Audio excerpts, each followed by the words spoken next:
안녕하세요. 닥터 유태호입니다. 오늘의 주제는 편두통 완치훈련입니다. 편두통, 당연히 이제 한쪽만 아픈 겁니다. 머리에 한쪽만 아픈 거거든요. 그래서 우리가 쪽골이 아프다 그러죠. 그게 이제 쪽골이라는 게 한쪽 골이 아프다는 거죠. 그런데요, 편두통이라는 거는 굉장히 특별한 두통입니다. 그냥 한쪽 머리가 아픈 게 아니고요. 이 편두통이라는 특별한 병이 있어요. 이게 어떤 병이냐? 머리가 아픈데요. 그냥 무지 아프다라는 편이지만은 더 중요한 게 뭐냐면은 이게 박동성이에요. 박동성이 뭐냐면은 콱 이렇게 아파요.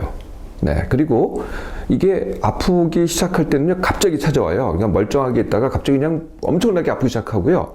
이게 아픈 게 어느 정도냐면은 막 해가지고요, 일상을 수행하지 못할 정도. 뭘 못해요. 공부도 못하고 일도 못하고 너무 아파가지고. 이게 이제 편두통의 특성이거든요. 또 다른 특징이 있어요. 한번 나타나면은요, 몇 시간, 몇 분도 있긴 하지만 몇 시간, 또 어떤 심한 경우는 며칠 가기도 하고요. 이 두통이 있을 때는 메스껍기도 하고 실제로 토하기도 합니다. 그리고 아주 특징적인 게 하나 있는데, 소리하고 빛이 싫어요. 내가 이제 무슨 소리를 듣잖아요. 그러면 이게 더 심해지기 때문에 그걸 피하게 돼요. 그래서 거의 소리 공포증, 빛 공포증. 이게 사실은 이제 두통이 더 아픈 건데요. 그럴 정도가 되죠. 또 이 편두통은요, 조짐이라는 게 있어요. 조짐. 그러니까 두통 말고요. 이게 편두통하고 따라오는 이게 올 것 같다라는 그런 증세가 있거든요. 그게 이제 시각 장애입니다. 시각. 네, 그래서 이게 뭐가 번쩍이는 그런 게 보이기도 하고요. 지그재그 선 같은 게 보이기도 하고요. 이게 지나가면은 또 거꾸로 이렇게 눈에 까만 점이 생겨요. 네, 그래서 까만 점이 생기기도 하죠. 이게 시각 증상이고요. 감각 증상도 있습니다. 저림 증상 또는 이게 감각이 안 느껴져요. 이런 증상도 있고요. 언어 증상도 있습니다. 언어 증상은 뭐냐면은 이게 말이 잘 안 돼요. 네, 그리고 발음이 잘 안 돼요. 네, 이런 이제 아주 흔하진 않지만 이런 언어 증상을 조짐으로 이 두통과 함께 갖고 있는 경우가 있죠. 편두통은요, 이 촉발하는 요인이 왕왕 있습니다. 물론 내가 제일 공통적인 거는 이제 스트레스고요. 내가 지금 많이 힘들어요. 그러면은 이제 편두통이 촉발되기도 하고요. 냄새, 기분 나쁜 냄새라든지 거슬리는 냄새가 촉발되기도 하고요. 음식, 음식 중에는 이제 술이 촉발 요인 중에 흔한데요. 적포도주가 그 중에 하나입니다. 레드와인이. 그 외에도 어떤 사람은 치즈, 오렌지, 초콜릿, 조미료, 식품 첨가물, 이런 것들이 촉발하기도 하고요. 어떤 사람들은 날씨의 변화, 어떤 사람들은 반짝이는 조명, 이런 것들이 촉발 요인이 되기도 합니다. 약물도 촉발시킬 수 있는데요. 피임약이 그 대표적인 겁니다. 또 여성들 경우에는요, 생리전, 이것도 촉발 요인이 될 수 있습니다. 편두통은요, 물론 전 연령, 남녀를 구별하지 않고 다 나타날 수도 있지만은 제일 흔하게 나타나는 사람들은 젊은 여성입니다. 젊은 여성들한테 편두통이 흔하죠. 이 편두통의 기전이 뭐냐? 이 편두통의 이제 이거에 대해서 이제 많은 연구가 있었는데 아직도 이제 확실하진 않은데요. 이거는 박동성이 있으니까 혈관과 관련이 있다라고 생각을 합니다. 그래서 이제 두피 주위에 이렇게 혈관이 있잖아요. 동맥이 있습니다. 이것이 이제 늘어났다, 줄었다. 혈관이라는 게 그렇잖아요. 그러니까 혈액이 이 심장이 펌프를 해서 확 오면은 혈관이 늘어납니다. 그리고 이제 그게 약해지면은 혈관이 줄어들죠. 이 혈관이 늘었다, 줄었다 하면서요, 주위에 이 신경들을 건드려요. 네. 이게 이제, 근데 이건 누구나 있는 일 아니겠어요? 이것이 이제 그 뇌로 전달되면서 어떤 사람은 그게 굉장히 예민해져요. 네. 그래서 그 조그만 혈관의 박동에 대해서 내가 예민하게 반응하면은 그게 두통으로 나타나는 것. 이게 이제 가설입니다. 네. 그래서 이렇게 되지 않을까. 이따 말씀드리겠습니다만은 긴장성 두통은요, 조금 다릅니다. 그러니까, 편두통은 혈관이 이제 시작이 되는 거고요. 긴장성 두통은 두피에 혈관만 있는 게 아니고 근육이 있어요. 근육이 뭉치는 거거든요. 그 뭉치는 것을 혈관이 예민하게 받아들여서 두통이 크게 느껴지는 것. 이게 이제 긴장성 두통이죠. 자, 이게 이제 편두통입니다. 그런데요, 많은 분들이 자기는 편두통이다라고 본인이 진단하기도 하고 또는 의사에 의해서 이건 편두통이다라고 진단받아서 그렇게 알고 있는 분들이 많으시더라고요. 근데 한국 사람들이 들은 편두통의 대부분은요, 사실은 편두통이 아닙니다. 네, 그게 아니고요. 그냥 한쪽의 두통이죠. 네, 그래서 사실 편두통은 굉장히 드뭅니다. 이 한국 사람한테는 드문 병이에요. 근데 서양 사람들한테는 굉장히 흔한 병이거든요. 한국 사람한테는 한쪽 두통은 굉장히 흔해요. 근데 편두통은 드뭅니다. 서양 사람들은 그 반대죠. 편두통이 굉장히 흔하죠. 이게 이제 이유가 되는 겁니다. 두 번째 이유가 있어요. 뭐냐면은 편두통 약이 있거든요. 근데 그 편두통 약에 먹는 약이요, 이 한쪽 두통에도 잘 듣습니다. 네. 그러니까 이건 편두통이다. 편두통 약을 먹고 나니까 편두통이다. 라고 이게 진단을 확신하는 거죠. 또 세 번째 이유도 있어요. 오인되는 세 번째 이유가 뭐냐면은, 이게 워낙 아프다 보니까 이 특별한 이유를 찾아요. 내가 한쪽 두통이 굉장히 심한데, 그러니까 특별한 이유를 찾는데 그게 편두통이다. 그러면은, 진단이 제대로 됐구나. 또 약을 먹으니까 효과가 있어요. 그러니까 이건 반드시 편두통이다라고 믿게 되는 심리가 있는 거죠. 네, 그러니까 특별한 원인을 찾아서 특별한 치료를 하니까 그게 맞다라고 하는 우리의 심리 때문에 한쪽 두통을 편두통이라고 우리가 오인을 한다는 거죠. 아까 말씀드렸듯이 두 개의 메커니즘이 다르거든요. 편두통은 혈관, 한쪽 두통은 혈관이 아니고요. 긴장성 두통, 그러니까 두피 주위의 근육의 긴장에 의해서 옵니다. 서로 다른 병이죠. 이렇게 그 편두통과 한쪽 두통의 메커니즘은 다르다고 하더라도 원인이 같습니다. 네, 원인이 같기 때문에 완치 훈련도 같은 거죠. 그러니까 편두통이든 한쪽 두통이든 뭐 어떻게 됐든 간에 원인이 같기 때문에 완치 훈련도 같이 됩니다. 그 원인은 뭘까요? 사실 뭐 제가 지금부터 말씀드린 원인이 모든 원인이거든요. 첫 번째가 힘듦입니다. 그리고 두 번째가 예민함입니다. 예민한 몸마음을 갖고 있는 사람들이 이 편두통 또는 한쪽 두통에 더 많이 고통을 받게 되죠.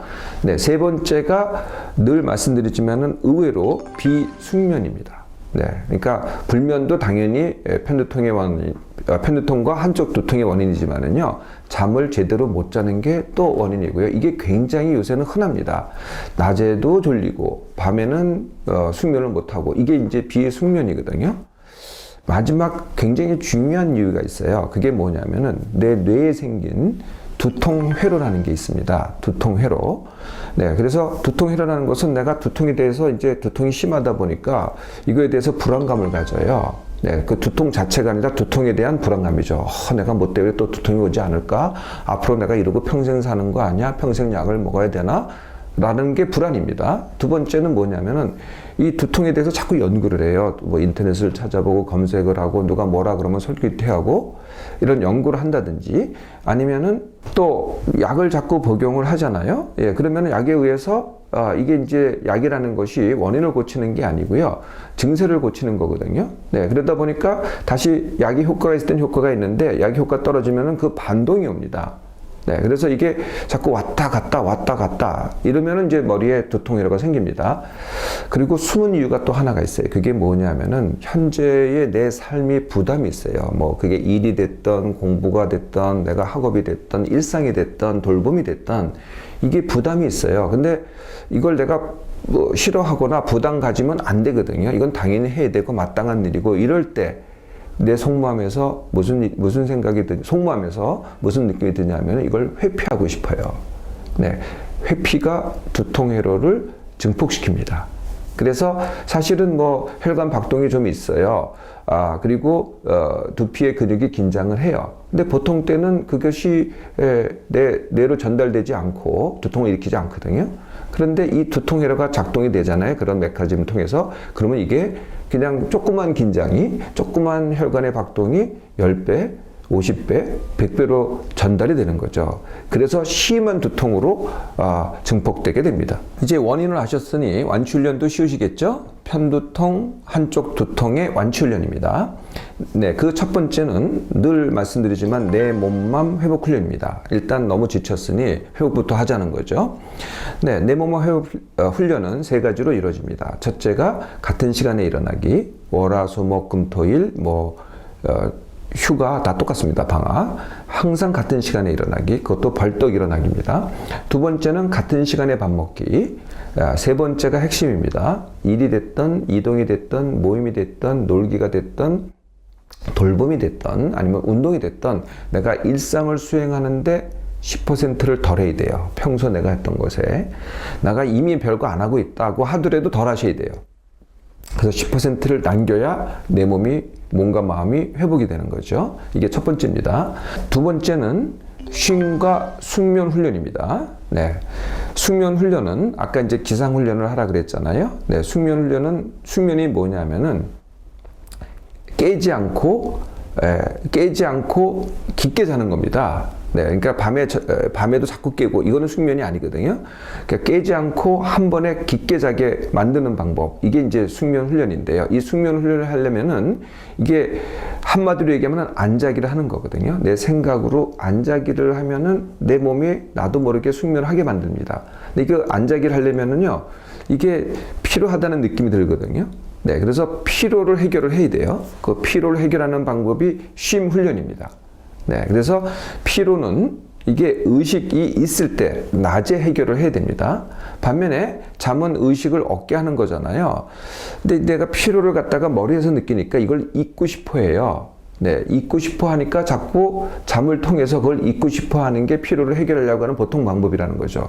그러면은 피로하고 잠을 갖다가 자꾸 이게 혼돈을 해서 이게 해결이 안 됩니다. 그래서 따로따로 낮에는 쉼 훈련을 통해서 쉰다는 것은 몸도 안 움직이고 머리도 안 쓰는 겁니다. 그냥 멍 때리기를 한다든지 아니면은 닥터가 이전에 가르쳐 드렸던 생각 중지 훈련을 통해서 머리를 안 쓰기를 해야 됩니다. TV를 본다든지 게임을 한다든지 인터넷을 한다든지 스마트폰 하는 거는 머리를 쓰는 거니까 쉼이 아닙니다. 그러면서 안졸기를 하는 거죠. 네, 그래야 밤에 내가 안자기를 해야 내 몸이 알아서 나를 숙면을 취하게 하는 거거든요. 네, 기상 시간이 정해져 있는 다음에 졸리면 누울 수 있는 시간을 정하세요. 기상 시간이 6시라고 한다면은 11시 반 이렇게 정했다고 하죠. 그럼 11시 반 이전에는 절대로 졸려도 안 눕는 겁니다. 11시 반 이후에도 졸려만 눕는 겁니다. 네, 그래서 졸려서 누운 거지 내가 자려고 누운 게 아니거든요. 그래서 내가 깨어있으면 바로 일어나는 거고 다시 졸리면 또 누울 수 있어요. 네, 이래서 나는 안 자려고 하는 훈련을 하잖아요. 네, 이렇게 하면 할수록 처음에는 진짜 수면 시간이 좀 짧아져요. 근데 안 자려고 하면 할수록 점점 숙면이 되고 숙면이 완벽하게 되잖아요. 그 다음서부터는 수면 시간을 늘려가면 됩니다. 이게 이제 숙면 훈련입니다. 세 번째는요, 둔감 훈련입니다. 이것도 이제 여러 번 말씀드렸죠. 네, 그러니까 평소에 어떤 상황에서 내가 민감하게 반응하잖아요. 네, 그 상황에서 내가 거꾸로 그 반대로 행동을 하는 거죠. 예를 들면은 일부러 내가 할 일을 갖다가 다 하지 않기. 내가 100을 해야 내가 편안한데, 네, 여기에 이제 다 하려고 하면 내가 굉장히 민감해지잖아요. 그럼 일부러 90만 하기, 일부러 욕먹기, 일부러 늦게 가서 무언함 당하기, 일부러 기다리기예요. 일부러 지저분하게 살아보기. 네, 다 일부러 하는 겁니다. 내가 민감하게 된 걸 갖다가 둔감하게 하는 훈련. 이것도 한 2주 정도면 됩니다. 이렇게 살라는 게 옳다는 게 아니고요. 이렇게 해서 내 몸과 마음을 둔감하게 만들라는 거죠. 네 번째가 두통회로 깨기입니다. 네, 두통회로 깨기는 두통회로를 만드는 원인이 불안, 연구, 약 이런 거라 그랬잖아요. 이거를 반대로 하는 겁니다. 네, 불안? 아플 때면 아파봐라. 아파봤자 두통이지. 이렇게 가는 겁니다. 이거는 완치할 수 있는 병이야. 이렇게 가면은 내 불안이 깨지기 시작하죠. 두 번째, 연구를 하시면 안 됩니다. 이래서 이렇고, 또 이렇게 하니까 좀 낫고, 이렇게 하니까 안 낫고, 전에 비해서 더 낫고, 전에 비해서 더 악화됐고, 이건 연구거든요. 네, 연구하지 마시라는 거예요. 약은 어떻게 하느냐? 약은 당장 끊을 수는 없을 거예요. 근데 약이 두통 회로를 지속시키는 원인이 되거든요. 그래서 약은 증세가 완치훈련하면서 증세가 좋아지잖아요. 그러면 이제 서서히 줄여가면 됩니다. 네, 그러면은 이제 두통 회로가 깨지기 시작하는 거죠. 네, 그러면 마지막 하나가 남았습니다. 그게 뭐냐면은 현재 내 삶의 부담을 내가 회피하는 내 속마음 때문에 두통 회로가 생긴다 그랬잖아요. 네, 그러면 어떻게 해야 되겠어요? 네, 현재 내 삶 맞서기를 해야 되겠죠. 피하지 않고 맞서기. 일단 내가 맞서겠다고 하면은 그 다음 질문이 뭐냐면은 쉽게 하기입니다. 내가 이 상황에서 내가 어떻게 하면 쉽게 하지라고 자신한테 질문을 하라는 겁니다. 처음엔 되게 막막해요. 회피하려고 그러면은 이게 답이 안 나와요. 회피 자체가 그게 피하려고 하는 행동이기 때문에, 내 속마음이기 때문에. 근데 진정으로 질문을 해보세요. 반드시 답이 나옵니다.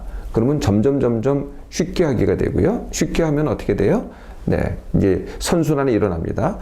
내가 회피하지 않고 쉽게 하면은 쉬워지죠. 네, 그러면 두통이 좀 좋아집니다.